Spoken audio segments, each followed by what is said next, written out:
You're listening to the Patriot Nation podcast.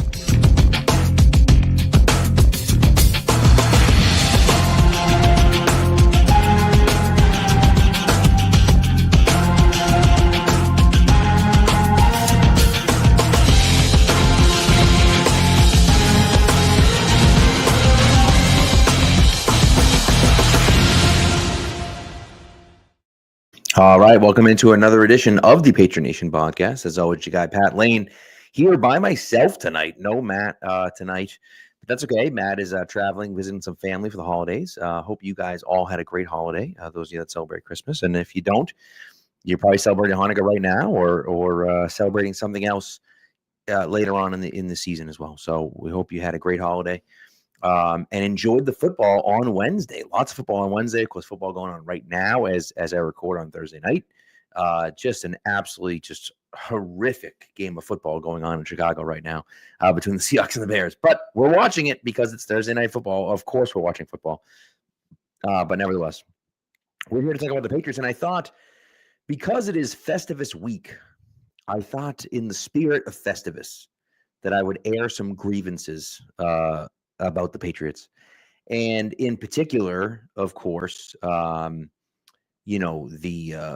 current Patriots, of course, but also, some of the past things, with some Joe Thuney news coming out, or not really news, I shouldn't say, but Joe Thuney being talked about a little bit after Kansas City's win on Wednesday.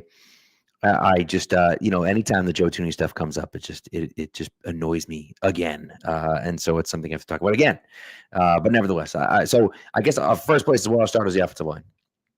The offensive line is a complete disaster. It's a complete train wreck. And it's really something that's been in the works for 5 years now, right? And of course, everyone remembers in 2018, Lamar Jackson went 32nd overall, one after the Patriots took Sony Michel, drafted the wrong Georgia running back, although Sony Michel was an integral part in the Patriots winning the Super Bowl in 2018. He had a phenomenal playoffs and had a pretty good rookie year too, up to that point. But really, you look at it and say, man, okay, fine, we drafted Sony Michel. You need a running back, sure, but like Lamar's sitting right there at 31. But again, the bigger issue is you drafted Isaiah Wynn at 23 overall before you even draft Nick Chubb, and Isaiah Wynn is a bust, right? Really is better off playing guard and really isn't even that good of a guard to begin with. Really doesn't have the arm length to play tackle. Was fine for the Patriots for a year, but really could never stay healthy. So, you lose out on Lamar, fine, whatever. But you also feel like, man, like you had a chance at a few guys and because you needed to take, a guy that wasn't really a tackle to begin with, that screws things up. You bring Trent Brown back, the whole story here. But then it's the guards in the inside, right?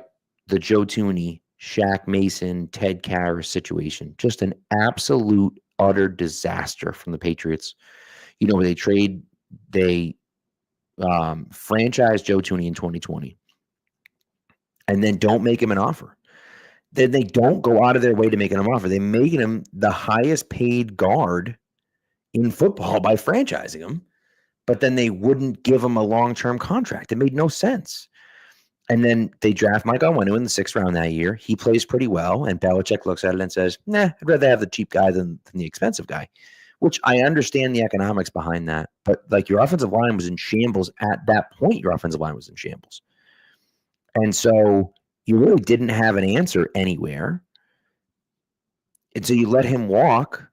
Then you trade Shaq Mason for like a 5th round pick.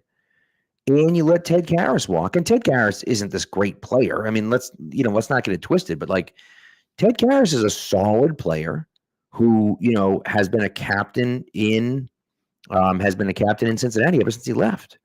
And, when Ted Karras leaves, he left in 2019 first, went to Miami for a year, was terrible in Miami, came back to the Patriots in 2021, and then left in 2022.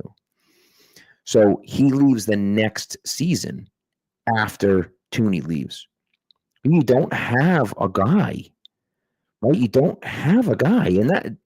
So what do? You trade back from 22 to go to 29. right?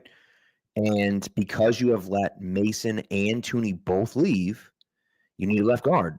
So instead of drafting George Pickens or drafting, Trent McDuffie at 22 or whatever, name the player, you draft Cole Strange at 29.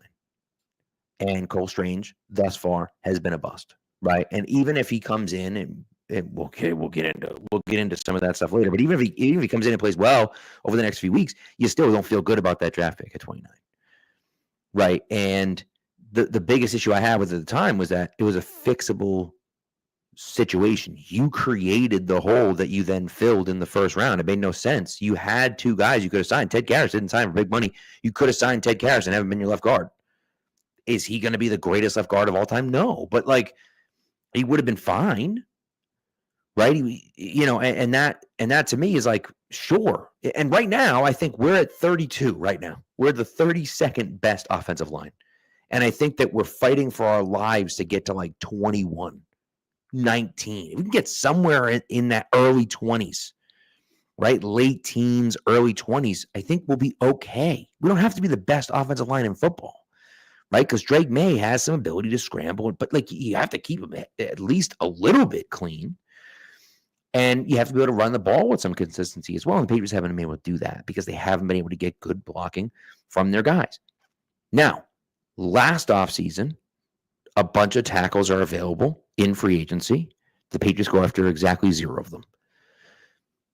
You got guys available. Orlando Brown Jr., his dad played for Bill Belichick, seemed like an obvious fit. Nope. Jawan Taylor, who admittedly is not a great player, but he's a hell of a lot better than anyone you got on your roster. Nope. He signed somewhere else too, right? And so Orlando Brown signs in Cincinnati. Jawan Taylor signs in Cincinnati. No, I'm sorry. Jawan Taylor signs in Kansas City. I'm sorry. And then you have the kid from San Francisco, Mike McGlinchey, who I believe signed in Denver. And that hasn't necessarily where he's been a little hurt, but like all 3 of those guys were legitimate starting tackles. And you didn't sign any of them. Instead, you signed Radley Reif and Calvin Anderson to be your fixes. And, you brought Isaiah Wynn back for his 5th year, which, by the way, I thought was a good idea. I thought the $10 million really didn't make a difference. He had played when he was healthy. He played okay, at least well enough. Looking back on it, it was a mistake, but whatever. You go into it, and he was terrible. Trent Brown, awful, couldn't play. You just get these guys, they just can't play. Trent Brown was a dog last year. So you couldn't play him. You didn't have a guy at the right side. Mike Onwenu was playing right tackle half the season. Then he was maybe switching to right guard. It was a mess. So then what do you do this year? You draft a right tackle and say you're going to put him at left tackle, which is insane. I never understood that plan with Caden Wallace. Never got it. And you signed Chukwueze Okorafor, who was a guy that, had gotten benched. And listen, guys get benched. I mean, that happens, right? That's not the end of the world to me. But when he got benched for a first-round player, for Broderick Jones, who was a first-round player, I get that. But I didn't see it with Okorafor. I thought maybe it would work out. It didn't, right? And there are guys that were about Okorafor's level that have worked out. Maybe that's the player. Maybe that's the coaches. Who knows, right? Either way, it was the wrong choice, okay? They didn't do anything significant to get better in free agency this year. Nothing. They didn't sign anyone. They didn't trade for anyone. They drafted Layden Robinson and Caden Wallace. And again, Caden Wallace, I think, can be a fine player. But, you've been hamstrung now. You get nothing. You have nothing. David Andrews goes down, and now you have nobody. And Ben Brown, some guy you picked up off the street, has been your starting center for a while. Mike Onwenu's finally positioned at right guard. And Layden Robinson has played okay the last 3 games at left guard. He's played okay. If Layden Robinson can give you that replacement level play, which he didn't have most of the year this year, if he can give you replacement level play, maybe you have something to work with, right? But you haven't even had that from guys so far this year. And so that, that's really the issue, is that you haven't even had replacement level play. If Cole Strange come in and looks good at center these last few weeks, which hopefully he will, then maybe you have something to work with. But you just feel like you haven't gotten help from anywhere. And it's been just a complete and utter disaster, really, from for the last 5 years it's been building. And the offensive line is just a complete mess, which is unfortunate. Now, when I talk about Layden Robinson and Caden Wallace, now it's, one of the other grievances that I have is that they're not playing the young guys. They're not playing the young players. Caden Wallace should be starting at right tackle. Now, I know he hasn't come off of IR yet. Maybe he's not ready to come off of IR yet. I don't know. He's been practicing now since, his first practice was before the bye week. So he's been practicing now for a while. I guess maybe he's not ready to suit up, obviously. That's why he's not playing, I suppose. But, you feel like at some point you got to get him out there. We got to see what we have in this kid because we really haven't seen him play. And even at the beginning of the year, you kind of felt like he should be the starting right tackle. To start the season, he should have been the starting right tackle, and he wasn't. And so DeMondre Jacobs has done fine at times. He's still a terrible pass blocker, but he's done better in the run game. But, we got to see what we have in Caden Wallace. If Caden Wallace can be a serviceable right tackle, well, maybe you only have to draft a left tackle, right? And and you have a guy that at least can be serviceable. Not that he's great, not that he's going to be like this all-pro, but again, can we get to that high teens, early 20s offensive line, right? Can Caden Wallace bring us there if he's a serviceable right tackle? Yes. And then if we need to, fill in guys, we can fill in guys here and there, right? But we have to see what we have. Jalen Polk and Javon Baker, listen, Jalen Polk's been awful this year. Javon Baker has done nothing this year. I'm 100% on board with that, with the fact that they've both sucked. That's undeniably true. But they're the young. You have to play them at some point. They got to be on the field. Javon Baker especially has been, he's been a healthy scratch for the majority of the season. And it felt like he was finally getting an opportunity a few weeks ago, and he was hurt. And then last week, it's all right, now he's activated, and he plays 8 snaps or something? It's just that's the type of crap for me that I'm just why? Why are they even on the roster? What are we even doing? And that's the frustrating part for me, where it's I don't understand why, why we're doing it that way. That it's just so frustrating. Let them play. Let them play. And again, not that they're going to be great, but figure it the hell out. Figure it out. Put them in the game and say, kids, figure it out. Go out there and win, right? Go out there and play. It's all we got, and Kayshon Boutte should be part of that too. But you made, the frustrating thing for me is Kendrick Bourne's a healthy scratch, right? Which I thought was insane. And that's another one of my grievances. I got a few, as you can see. But one of the frustrating things for me, right, is that, okay, you go to the Bears game. And in the Bears game, Kendrick Bourne's a healthy scratch. He doesn't even make the trip. I mean, he makes the trip, but he doesn't play. Jalen Polk has 1 catch for 2 yards. And a touchdown, by the way. And then Javon Baker has 0 catches. KJ Osborne is a target. But it's if we're not going to be playing and Kayshon Boutte has 6 targets, whatever. But if Kendrick Bourne is not playing, then the guys that should be playing are the young guys, the rookies. Those are the guys that should be playing. Not anyone else. It should be the young guys. And so I don't understand why we're not playing these young players. Your team stinks. I get it. Team's not good. That's not a good thing. We want the team to be better. But at the same time, you also have to understand that we have to know what we got. And maybe you can see it in practice, these guys suck and they can't play. And so, okay, maybe that's the case. But you got to at least put them out there at some point. And so that's kind of been my frustration. I do feel like that's happened a little bit on the defensive side. I also think the healthy scratches have been insane. Monte Mapu being a healthy scratch for weeks is ridiculous. And listen, absolutely boneheaded play, him coming out of the end zone, right? No excuse for it. He should have gone down right away. He never had a chance at it. I guess he looks to the left and doesn't see anyone, and then he all of a sudden looks to the right and sees the running back like right there. That should have never happened, okay? Boneheaded play, sure. But, like, the kid flies around. He's around the ball. Is he a great player? I wouldn't say that. But, like, he's a young player. These are the types of guys we want playing in the football game. Young players. Potentially could have an impact at some point down the road. Those are the guys that have to get on the field.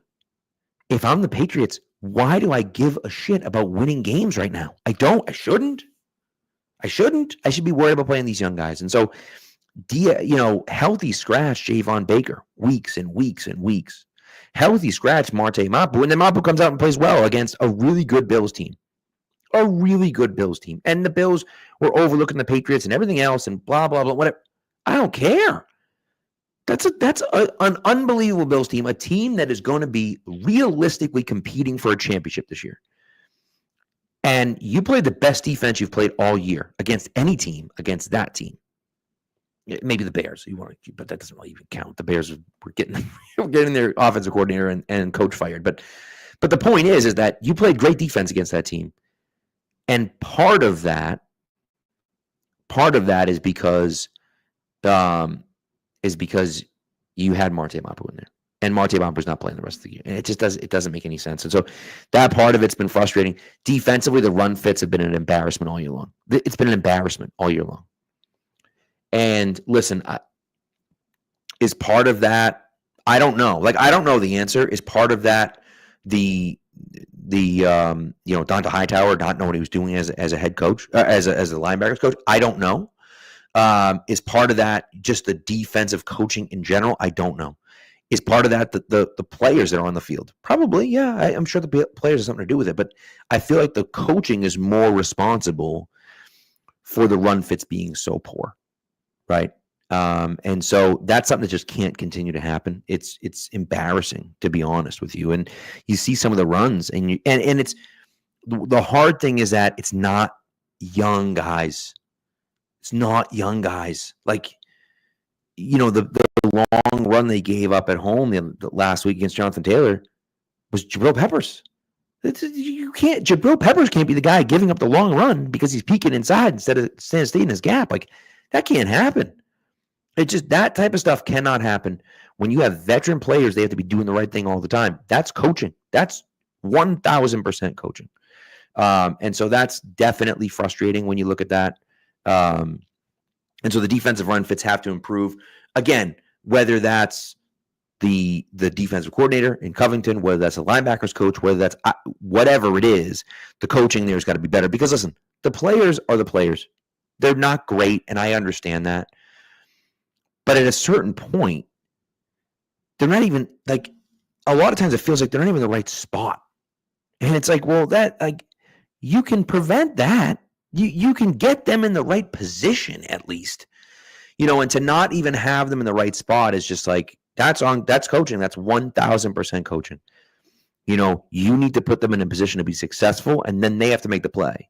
If they're not even in the spot they need to be in, that's on the coaches, not on the players. And so that's just something that's frustrating. And then we've talked about this before, but the aggressiveness in the play calling is just insanely inconsistent, right? They run the fake punt last week against Buffalo. I loved it. That was great. But then it's like, well, how many times have you done that this year? How many times have you been super aggressive, ultra aggressive? Do we know what the Patriots are trying to do? And I keep coming back to this, and it's not fair to do it because the Lions have become the Lions, but like, even before the Lions were the Lions, we knew what the Lions were going to be. We knew that they were an aggressive team that was going to come out and punch you in the mouth and go 1,000 miles an hour every single second of every single game. We knew that. We knew that they were going to go for it on fourth down. We knew that they were going to run trick plays. We knew that they were going to do all of those things. And now now they're successful. And part of the reason it's successful is because they've done such a good job at doing that, right? And bringing in the right guys and so on and so forth. it remains to be seen whether the Patriots have an opportunity will be good. We don't know. But we don't even know what they are. And that's the frustrating part.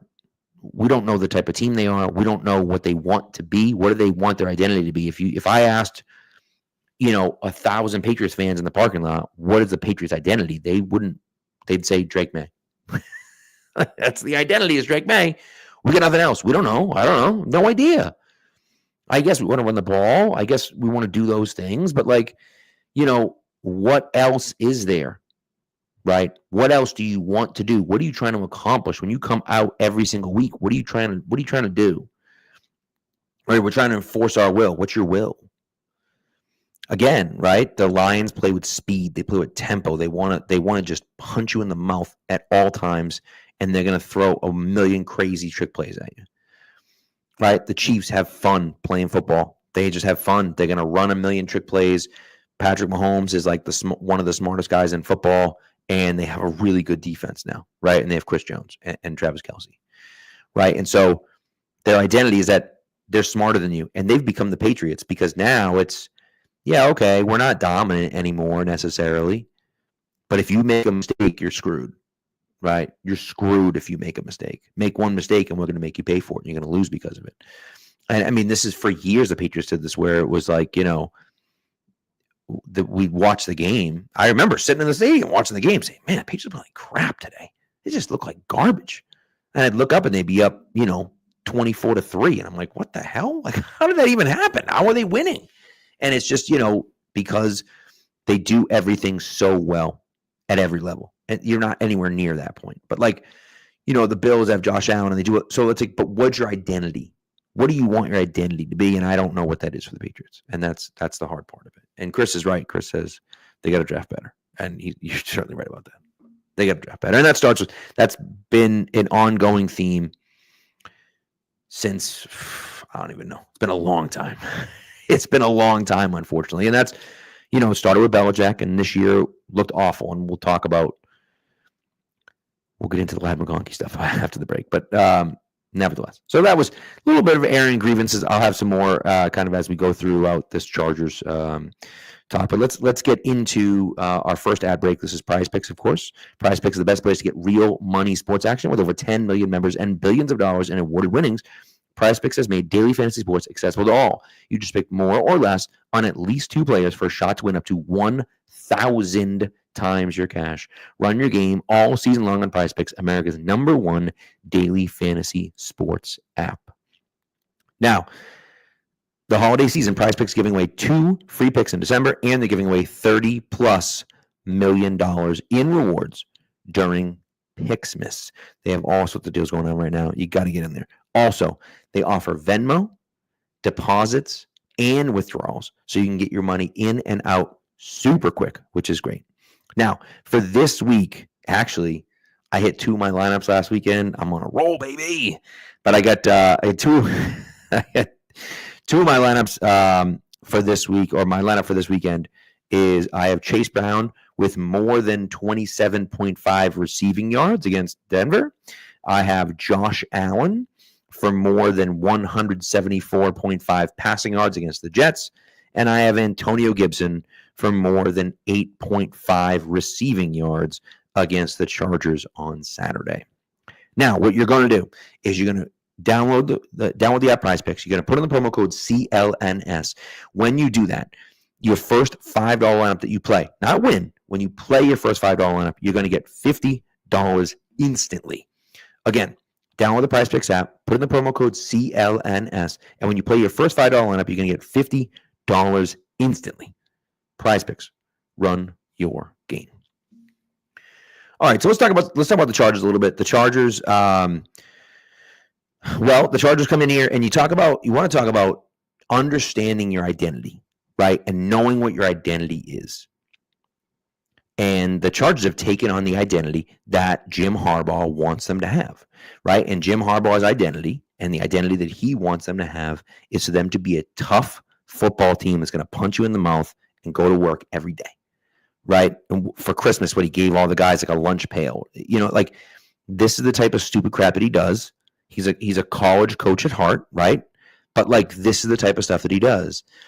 And they play hard and they play for him. And I will say, part of the thing about the Chargers is that they're a good team. They're 9-6, right? They're not guaranteed to make the playoffs, but they are, they're sitting in the wild card spot. They're sitting right now in the 6th seed.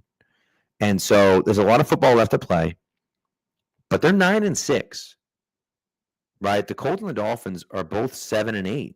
And the Bengals are 7-8 as well. If they win, I believe if they win on Saturday, they clinch a playoff spot. That will give them 10 wins, which is more than the Colts, Dolphins, or Bengals can get to. And so therefore they will clinch a playoff spot if they beat the Patriots on Saturday. And so you talk about a turnaround. I mean, that team was not very good last year. And they fired the coach, right? They weren't very good last year. Okay. And so, and they drafted 5th overall. They drafted, Murph's guy, Joe Alt, at 5th overall. And, they've become this hard-nosed football team that loves to run the football, but also has Justin Herbert. Now, they have no weapons for Justin Herbert outside of, and by the way, Quentin Johnson, who they drafted in the first round last year, who looked like an absolute bust, has played incredible this year. He's looked significantly better this year, which is wild. And so they've kind of, that's a little bit of a reclamation project. Last year, he was a disaster last year. He looked like one of the worst picks anyone's ever seen last year. And, this year he looks like an actual NFL receiver. Now, has he been great? No, but he's been a lot better. He's been a lot better than people expected him to be this year. So they've done a lot to kind of help him along his way. Now, I will say about the Chargers, they're not like the best team in the league or anything like that, but they have Justin Herbert.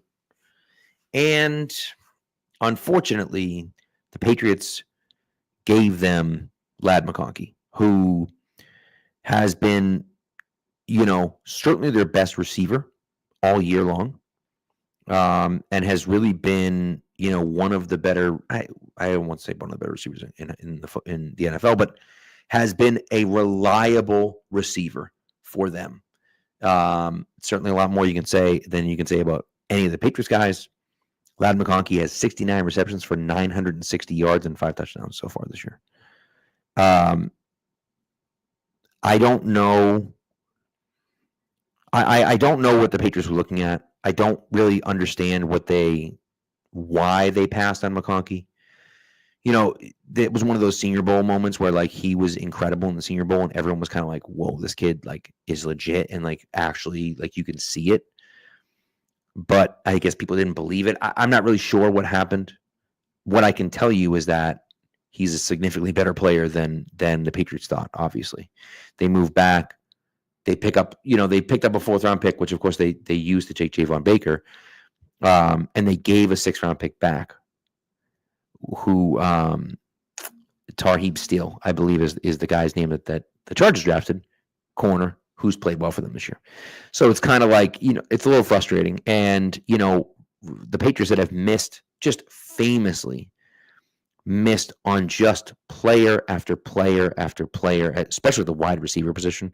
The Patriots are famous for their wide receiver misses. I mean, you talk about, go all the way back to 2006, where they traded up for Chad Jackson, and the pick that they traded to Green Bay drafts Greg Jennings. Right. And then 2013, they draft Aaron Dobson.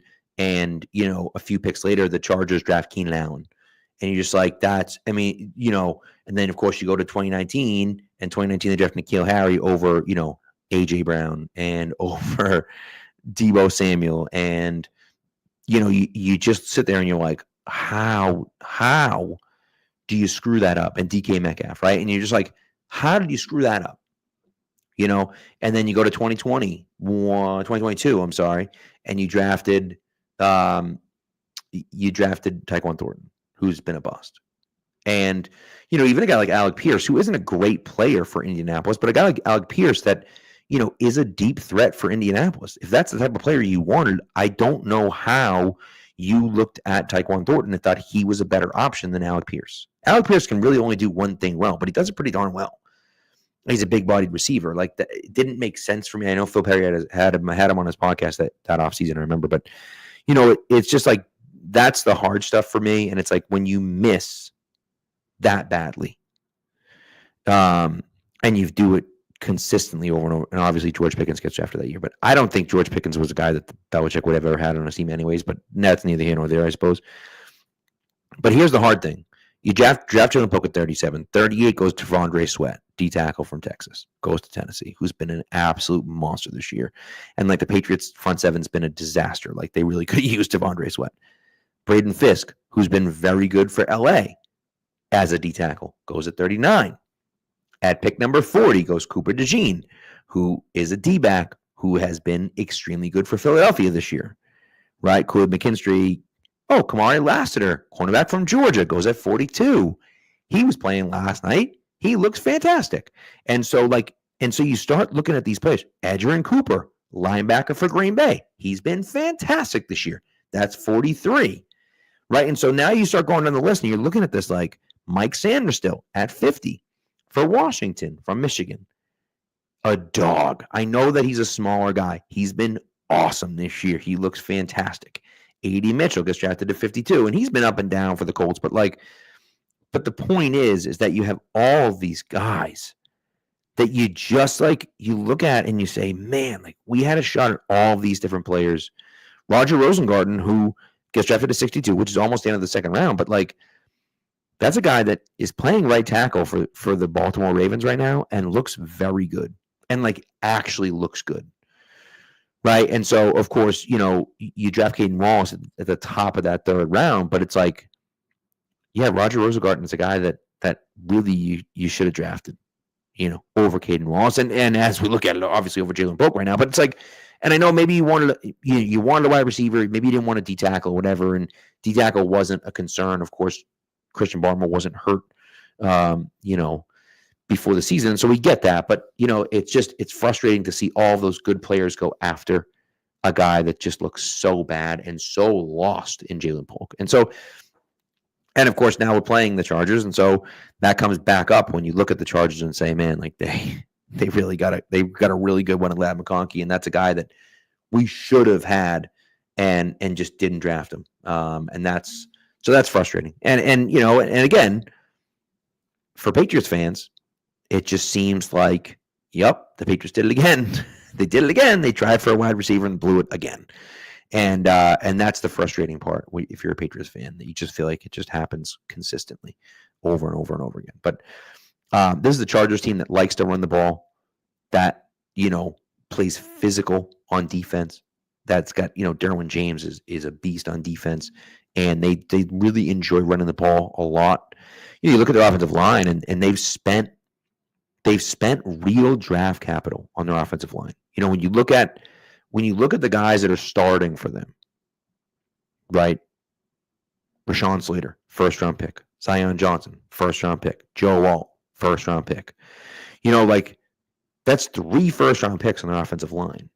And so that's the thing where you look at it and say, they made a real commitment to their offensive line, and it paid off. And everyone looked at this at what they did by drafting Joe Alt, and they said, you guys are idiots. How are you not drafting, a wide receiver? That was the talk, right? How are you not drafting a wide receiver? What are you doing here? But all this other stuff. And it's well, I mean, sure. Listen, at round 1, you're at pick 5. They take Joe Alt. 6 is Malik Neighbors. 9 is Rome Odunze, right? And you feel wow, those 2 guys could have really helped. The difference is that they felt, and Harbaugh made this very clear after the draft, that he felt that offensive line is the position that makes every other position better. If your O-line is good, then your team is usually good. Now, Rashawn Slater and Zion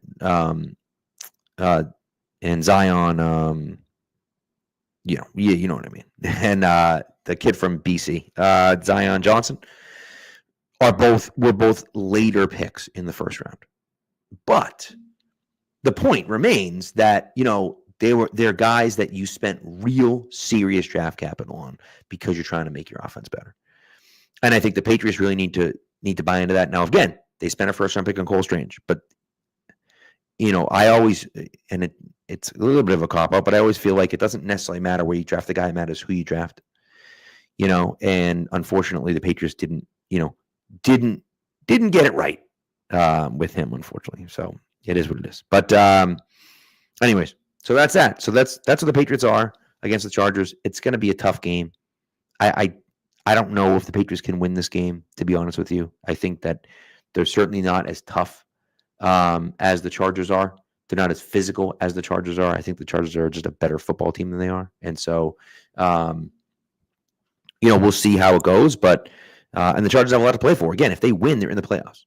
So, that's a big thing for them. They need to get this win. Jim Harbaugh had some crazy quote about them, about the young guys and get the blood flowing and all this stuff and everything else, and it was wild. So, but anyways, but that's neither here nor there, I suppose. But it should be a fun game. It's not going to be super cold out, but I think, listen, Drake May doesn't really play in the cold either, so it's not like the Patriots have a big advantage in the cold as opposed to not in the cold. I thought Drake May played really well in the first half against the Bills. When it got a lot colder, he stopped playing so well. Maybe that was the cold. Maybe that was something else. I don't know. But I think there was a marked difference between what happened in the first half and what happened in the second half. So, we'll see. We'll see. And the coaching staff, to me, it just comes down to the coaching staff. LA's coaching staff is far superior to New England's coaching staff. It's not even close. I think everyone would probably expect that because everyone knows that Jim Harbaugh is a good coach. That's kind of the frustrating part about it, is that you knew he was a good coach to begin with. Like, you could have just hired that guy instead, and it is what it is. I mean, I don't necessarily love Jim Harbaugh. I don't love his style. I feel like the way he coaches and the way he pushes the guys, I don't know how long it lasts. It didn't last very long in San Francisco, even though he was successful for a while. But it works, right? It's proven to work. Right? It worked in Michigan. It worked in San Fran. San Fran, they get to a Super Bowl and didn't win. Michigan, they won the national championship last year. And now, he's taking a top 5 worst team in the NFL, Chargers, to the playoffs in his first year. And so, and listen, there were injuries last year and Herbert wasn't 100% healthy and blah, blah, blah, and all that. That doesn't matter. They were top 5 worst team in the NFL, and now they're in the playoffs. And so it's impressive. It's impressive. And so it's going to come down to a lot of different things. I'm interested in, and I know people are going to be talking about Mayo, and I think, unfortunately, the coaching, I think, was going to show up a lot this week, which should be concerning if you're a Patriots fan. And I think at this point, if you're a Patriots fan, I think you're not that you're rooting for a loss, because no one's rooting for a loss, I don't think. But I think you're okay with a loss at this point. I think I would rather lose and win a meaningless game. I want them to show up. I want them to play hard. But I feel like they're just not that good. And so I feel like, they're going to end up losing this game because they just don't have the guys and the coaching staff, for that matter. So anyways, we'll see how it goes. We'll see how it all shakes out. But I just think that's kind of how that's what it looked like here. And I think, too, that it might be a little bit of a stark reminder to the Patriots fans that, the coaching staff isn't that good. I don't know what's going to happen to the coaching staff, but we'll see. We'll see. Anyways, I'm gonna do this second ad read, this GameTime ad read, and then we'll get into the second half of this. Okay. So, anyways, it is the Christmas season has passed. We're definitely in the winter, and there is nothing in the world like a Patriots game in the cold. Maybe in the snow, not this weekend in the snow, but maybe next weekend will be in the snow. That'd be pretty sweet. For me, that's just, I love it. I love when it's cold out. I love when it's bad weather. Rain sucks, but snow is the best. And so, that's what I love. And so GameTime really is focused on togetherness this holiday season. That means when you bring people together at live events, the experience is that much better and it's the perfect gift. And so all those live events I go to with my family, with my dad and my mom, it's really nice. And so they do have a new feature called GameTime Picks that makes getting tickets for live events even easier. GameTime Picks filters out the fluff and shows you only incredible deals on great seats, so you don't have to waste time searching through thousands of tickets. Now, if you want to go to the game with me on Saturday, you can do that. You can get in for as low as $51. $51. You kidding me? What a deal that is. Okay. And there's all sorts of seats. You can go and sit down by me in the end zone for under $100. Can't beat that. You cannot beat that. So, anyways, what you're going to do is you're going to go on to GameTime. And again, they do have all-in pricing. So when I say under $100, I literally mean under $100. Okay. There's no, there's this fee and that fee and all. No. None of that. None of that. Okay. The price you see is the price that you pay. They also will give you a panoramic view from your seat, and they have the lowest price guaranteed. That means if you find a ticket for a lower price, they will credit you 110% of the difference. I mean, you can't beat that. So what you're going to do is take the guesswork out of buying tickets with GameTime. You can download the GameTime app, create an account, and use the code CLNS for $20 off your very first purchase. Terms apply. Again, create an account and redeem the code CLNS for $20 off. Download GameTime today. What time is it? Game time. All right, so let's get into our picks for the week. Now, here's the thing about the picks for the week. The picks for last week, I picked the Broncos against the Chargers. Foolishly, we both picked the Bucs over the Cowboys and lost that game. I picked the Chiefs over the Texans last weekend on Sunday. And so now, after 16 weeks, we are 100% tied, 49-26 to 49-26. Here's the slate for the weekend games this week. We have the Seahawks at the Bears, which is actually going on right now as we speak. And that game, as I said, is just one of the most atrocious games you'll ever watch in your entire life. But the Seahawks are winning. And me and Matt both have the Seahawks winning that game. So interesting scenario here. By the way, both I read you the wrong things. We're both 52-28 for the season, which, by the way, is pretty impressive. 52-28. That's pretty good for the year. Too bad I haven't been betting on these because I'd be up quite a bit. The next game is the Broncos at the Bengals, and this is an interesting one because the Broncos and the Bengals are kind of in a very similar situation, right? And so if you look at, just look at the standings in the wild card AFC scenario, the Broncos are 9-6. The Bengals are 7-8. The Broncos, if they win a game, they're in. Win and they're in. Right? That's all you got to do. Win a game and they're in. The Bengals need some help, right? They're 7-8. They can finish 9-8, but they need either the Chargers or the Broncos to both lose out. They need a lot of help. But I am going with the home team. I'm going with the Bengals. And actually, coincidentally, Matt is also going with the Bengals. So we did not talk about these picks beforehand. We might have to. We may have to figure something out for next week because, as you see, all of our picks are the same this week. So we're going to be tied no matter what next week, which is not great. But what are you going to do? We don't talk about these ahead of time, and then all of a sudden, it just comes out that we both picked the same team. So, anyways, Cardinals at the Rams. Rams and Cardinals are in, again, a similar situation. You look at what's going on in the NFC, and in the NFC, the Rams are 9-6 and winning their division right now. The Cardinals are 7-8. And so if the Rams were to lose out and the Cardinals were to win out, there's a chance that they either can sneak into the playoffs, which actually that's not true. They can't get into the playoffs because they won't get the 9 wins. But there is a chance that they could somehow win that division. And so the Cardinals really need that win. And they play the Niners next week, right? And they would need the Seahawks to lose tonight, unfortunately. And that doesn't seem like it's going to happen. And so we'll see. I don't know how it's going to work out, but nevertheless, I have the Rams winning and winning this game and kind of keeping that spot as the division leader, as does Matt as well. Again, the home team as well. I think the Rams are a better team and they're more poised to win. And then Falcons at Commanders. Falcons and Commanders. Again, Falcons are leading their division. The Bucs are hot on their heels at 8-7. Falcons are also 8-7. They've been stumbling as of late, right?